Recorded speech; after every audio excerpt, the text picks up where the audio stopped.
मोदी चाहते हैं कि हम चाय बेचें, हम भी चाय वाले बन जाएं। क्या उन्हें चाय वाला बन जाना चाहिए? हमें इतना लड़ना पड़ रहा है एक बेसिक राइट के लिए। उनके हकूक नहीं है? क्या करेंगे ऐसी नौकरी का जब जनता ही नहीं बचेगी। क्या अपने बेसिक राइट्स को स्टूडेंट्स नहीं पूछ सकते?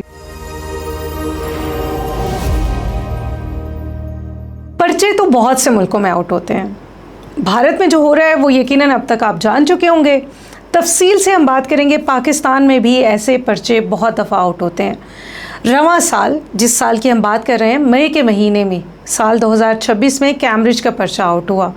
2024 में पाकिस्तान में कुछ और पर्चे आउट हुए जिसमें MD कैट के पर्चे थे। इसके अलावा अक्सर औकात मुख्तलिफ बोर्ड्स के पेपर शुरू होने से पहले ही आउट हो जाते हैं, लेकिन इनके ऊपर सवाल नहीं उठाया जाता क्योंकि स्टूडेंट अक्सर खुश होता हुआ नज़र आता है कि वो शायद अब अच्छे ग्रेड्स लेकर पास हो जाएगा। लेकिन भारत में एक पर्चा आउट हो जाने की वजह से एहतजाज शुरू हुआ, जो कि भारत में कॉकरोच जनता पार्टी, जो कि एक तंज़िया पार्टी है, वो इसको लीड कर रही है।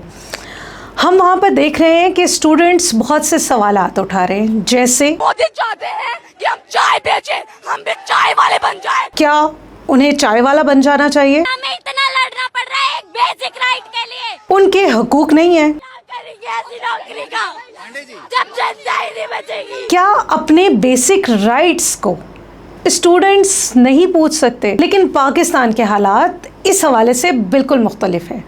पाकिस्तान में बहुत से इदारे मौजूद हैं। हायर एजुकेशन कमीशन है, मुख्तलिफ अथॉरिटीज़ हैं जो इन तमाम मामलात को देखती हैं। इसके अलावा सिविल सर्विस कमीशन भी हमारे पास मौजूद है, जो कि CSS और दीगर जो मुकाबले के इम्तहानात हैं उनको देखता है। ये मुकाबले के इम्तहानात आम तौर पर कौन लोग देते हैं? वो जो वाइट कॉलर नौकरी हासिल करना चाहते हैं और किसी भी जगह पर सरकारी ओहदा लेना चाहते हैं ताकि वो मुल्क और कौम की खिदमत कर सकें। लेकिन पाकिस्तान में इस वक्त इसका कुछ उल्टा हो रहा है। पाकिस्तान में तकरीबन 2.5 करोड़ बच्चे स्कूलों से बाहर हैं। ये तो बात हो गई बेसिक तालीम की, लेकिन हायर एजुकेशन के लिए हुकूमती सतह पर जो मर्जी इक़दामात किए जा रहे हों, आम लोग ग्राउंड पे मुख्तलिफ सिचुएशन में नज़र आ रहे हैं। आर्टिफिशियल इंटेलिजेंस के आ जाने के बाद लोग और ज़्यादा काहिल और कुनज़हन होते हुए नज़र आ रहे हैं। वो अपने दिमाग को इतना तक इस्तेमाल करना छोड़ रहे हैं कि वो पर्सनल रिलेशनशिप के लिए भी किसी जानने वाले से बात नहीं करते, बल्कि ChatGPT से मशवरा लेते हैं। भारत में जो कुछ हो रहा है, अगर आपको लगता है कि भारत में सिर्फ एक एहतजाज हो रहा है, तो ऐसा नहीं है। भारत में 14 के करीब मुख्तलिफ इलाकों में एहतजाज जारी हैं। कहीं सड़कों की तोसी के लिए बिला वजह में जो दरख्तों की कटाई हो रही है उनके खिलाफ मुजाहरे हो रहे हैं, तो कहीं लोग अपनी बेसिक नीड चाहते हैं कि उनको तालीमी मैदान में आगे जाने का मौका मिल सके। इन तमाम चीज़ों के साथ साथ हमने गुज़िश्ता साल ये देखा था कि जेनज़ी ने बांग्लादेश में हुकूमत तब्दील कर दी, नेपाल में इनकलाब आ गया।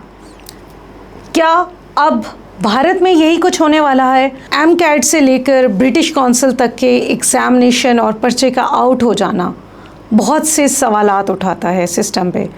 मेहनती तलबा व तालबात क्या करें? वो प्रोटेस्ट क्यों नहीं करते?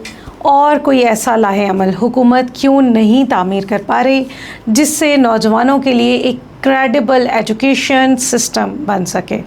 वहीं गुज़िश्ता कुछ महीनों में पाकिस्तान में ये इतलात भी आ रही हैं कि अब सिविल सर्विसेज के इम्तहानात देने वाले तलबा व तालबात के रुझान में भी कमी आ रही है। क्या आप जानते हैं ये क्यों हो रहा है? इसलिए क्योंकि लोगों को इस सिस्टम पर एतमाद नहीं रहा है। इस सिस्टम पर एतमाद बनाने के लिए हर वो इक़दाम करने की ज़रूरत है जिससे नौजवान नस्ल को उनकी तरक्की के लिए और आगे चलकर इनके तमाम चैलेंजेस को दूर किया जाए, ताकि नकल से लेकर रिटलाइजेशन सिस्टम को छोड़कर अक्ल के इस्तेमाल की बात आ सके।